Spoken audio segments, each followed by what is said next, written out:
اہل بیت عربی زبان کا لفظ ہے جس کے معنی گھر والوں کے ہیں، جبکہ دین اسلام میں اس لفظ سے نبی کریم صلی اللہ علیہ وآلہ وسلم کے اہل خانہ اور ان کی اولاد کو منسوب کیا جاتا ہے، جن میں حضرت علی، حضرت جعفر، حضرت عقیل کی اولاد، نبی اکرم کی ازواج کی اولاد اور نبی کریم صلی اللہ علیہ وآلہ وسلم کی بیٹیوں کی اولاد وغیرہ شامل ہیں۔ اہل بیت پر صدقہ حرام ہے اور اہل بیت کو بر صغیر پاک و ہند سمیت دنیا بھر میں عزت اور احترام کی نگاہ سے دیکھا جاتا ہے۔ اس عزت و احترام کی وجہ سے انہیں سید کے خطاب سے پکارا جاتا ہے۔ مختلف کتابوں میں اہل بیت کے حوالے سے مختصر حدیثیں، ڈھیروں واقعات بھرے پڑے ہیں۔ اہل بیت کی قربانیوں اور ان کے علمی کارناموں سے بھی اسلامی تاریخ بھری پڑی ہے۔ پچھلے کچھ سالوں میں ایسی خبریں اکثر پڑھی ہوں گی جس میں یہ دعوے کیے جا رہے ہیں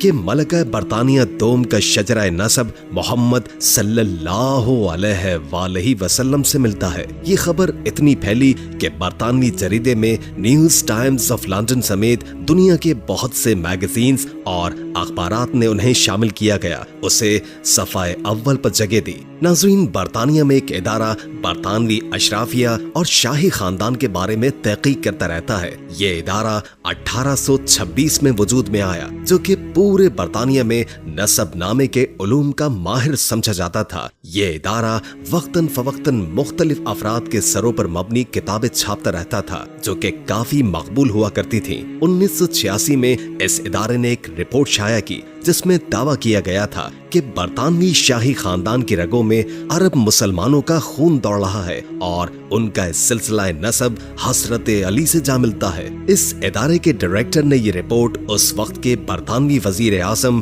مارگریٹ تھیچر کو دیتے ہوئے کہا کہ اس حقیقت کے سامنے آنے کے بعد ملکہ کی سیکیورٹی بڑھا دی جائے، کیونکہ ان کی زندگی کو خطرات لاحق ہو سکتے ہیں، کیونکہ پھر اس کی بورڈ بہت زیادہ پیچھے جا کر ملکہ کا سلسلہ نسب مسلمانوں سے جوڑتی ہے۔ اس وقت انٹرنیٹ اور سوشل میڈیا کا وجود تک نہیں تھا، اس لیے خبر کو زیادہ وسعت نہیں مل سکی۔ لیکن 2015 میں اس خبر نے دوبارہ سر اٹھایا جب مصر کے مفتی اعظم علی جمعہ نے اس بات کا ایک جگہ ذکر کر کے گویا جیسے جلتی پر تیل ڈال دیا ہو۔ انہوں نے ایک نجی ٹی وی چینل پر گفتگو کرتے ہوئے کہہ دیا کہ ماضی میں بنو ہاشم کے گھرانے کا ایک فرد برطانیہ میں گرفتار ہوا تھا، جسے زبردستی عیسائی بنا دیا گیا تھا۔ کہا جاتا ہے کہ وہ ملکہ الزبتھ کا ارادہ تھا۔ یہ ایک پیچیدہ معاملہ ہے جسے بعض عربی اور انگریزی زبان میں کتابیں بھی لکھی گئیں۔ ناظرین، مصری مفتی اعظم کی بات ایک طرف، کیونکہ وہ بالکل ہی بے بنیاد تھی۔ اس دوران مراکش کے ایک ہفت روزہ الصحیفہ نے ملک 41 نسل پر مشتمل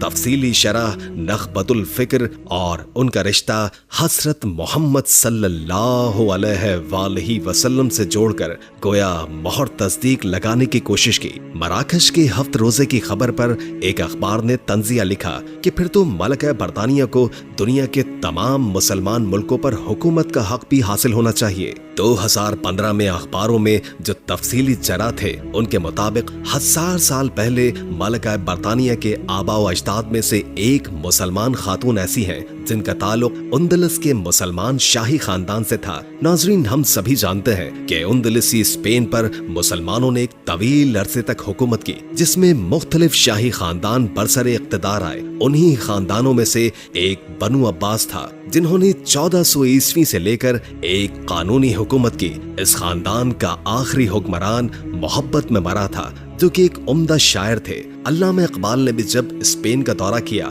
تو وہاں مسلمانوں کی حکومت کے آثار اور مسجد قرطبہ دیکھ کر رو دیے اور وہاں کے سارے واقعات اپنی شاعری میں سموتے۔ اقبال کی بانگ درا میں موجود نظم قید خانے میں معتمد کی فریاد دراصل اسی معتمد بن عباد کی عربی نظم کا ترجمہ ہے جو اس نے قید خانے میں لکھی تھی، کیونکہ موت بادشاہ تھے جنہیں بعد میں قید کیا گیا۔ ناظرین، شمالی افریقہ سے تعلق رکھنے والے جنگجو یوسف بن تاشفین نے جب اسپین پر حملہ کیا تو اس نے مسیحی اور مسلمان حکمرانوں کو شکست دے کر چیمپئن کے بڑے حصے کو اپنی حکومت میں شامل کر لیا۔ یوسف بن تاشفین اور اس کے برابر قبائل کو بادشاہ کی زندگی بالکل پسند نہ تھی، اس لیے انہوں نے بادشاہت میں بن عباد کو گرفتار کر کے رکھ دیا اور